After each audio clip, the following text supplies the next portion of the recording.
Hello, Donald. Yeah, my friend, yeah, from Romania I'm calling you. Băi, fii atent, te sun și eu cu o mega rugăminte, pe bune, șmecherie mare, dar... Bă, oprește-mă și tu un pic acolo, dă drumul la petrol alea. Da, păi, dar m-ai omorât pe mine aici, că bă, deci m-am dus de dimineață în piață să iau și eu o roșie, un castravet, o alea. Și zic, mă, iau niște pătrunjel, facem și niște ciorbă.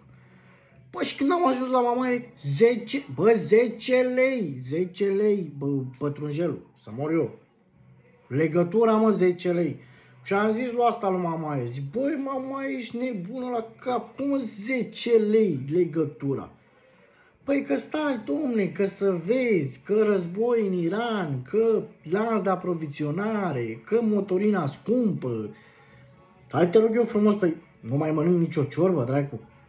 Hai. Haide 2-3 zile. 2-3 zile mă duc, iau eu niște pătrunjeli și după aia treaba ta. Așa, mă, vezi, hai, te pup jos. Mă, că e băiat de treabă ăsta, mă.